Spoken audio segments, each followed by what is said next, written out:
வீட்டுக்கு வந்து விருந்தாளி சும்மா துரத்து விடுறதுலயே இருக்கிற. உனக்காக 10 கிலோமீட்டர் சைக்கிள்ல மிதின்னு மிதிச்சிட்டு வந்திருக்கேன். நானும் பாக்குறேன். எப்ப பார்த்தாலும் உங்க ஊருக்கும் எங்க ஊருக்கும் 10 கிலோமீட்டர் புழுகிட்டு இருக்கீங்க. 3 கிலோமீட்டர் தான் தெரியுமா? கொஞ்சம் தூரம் அதிகமா சொன்னா என் மேல பரிதாபப்பட்டு முத்தங்கத்தும் கொடுக்க மாட்டேன்டா. நீங்க 100 கிலோமீட்டர் நடந்து வந்தாலும் அதெல்லாம் நான் கொடுக்க மாட்டேன். என்கிட்ட நடக்காது. வளையல் போட்டிருக்கியா? ஒரு கைக்கு போட்டிருக்கேன். நல்லா இருக்கா? இன்னொரு கைக்கு எங்க ஒப்பனா போட்டு விடுவேன். கொண்டா நான் போடுறேன். என்ன வெக்கமா இருக்கு? பின் இருக்காதா? ரொம்ப வெக்கப்பட்டு புறாவை கடிச்சு துப்பிடாத.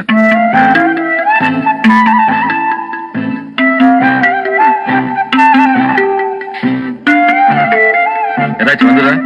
வள்ளிதான் வருது. கனா ஒண்ணு வரலையா? அதே வரணும். கருமண்டா. இதுவே கொஞ்சம் வில்லமான புள்ளைகளா இருந்திருந்தா கணுக்கையில வளையல் பட்டோன்னே கண்ணை மூடி கணா கண்டு கண்ணை முடிச்சு வசதிக்கு தகுந்த மாதிரி ஊட்டி கொடைக்கானல் போயிருப்பாங்க. இந்த வளையலையும் போடுறேன். கண்ணை முடிக்க ஏதாச்சும் வருதான்னு பாக்கலாம். ஆனா மூடு.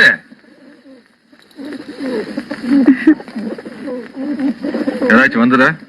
என்னங்க வந்துதான் உயிரை வாங்குறீங்க? எனக்கு ஒண்ணுமே வரல. தூக்கம் தான் வருது. உங்களுக்கு எல்லாம் வராது. எங்க அம்ச்சி அப்பவே சொல்லிச்சு, கண்ணு ஒரு வாய் இருந்து சாப்பிட்டு போயிருந்தேன். பெரிய நவநாட்டு சைக்கிள் எடுத்து மிரிச்சு வந்தேன். இங்க வந்த ஒரு அளவுங்க. அது எப்படிங்க வரும்? எப்ப பார்த்தாலும் முடிச்சுட்டு வச்சுட்டு ஒரு காதலி கிட்ட பேசுற மாதிரி பேசுறீங்க. ஒரு 10 பைசா சிரிக்கிறீங்களா நீங்க? பெரிய பிரைம் மினிஸ்டர் நினைப்பு மனசுல. ஏன் சரி பலாதிரி? அப்ப எனக்கு எல்லாம் போங்க. போடி.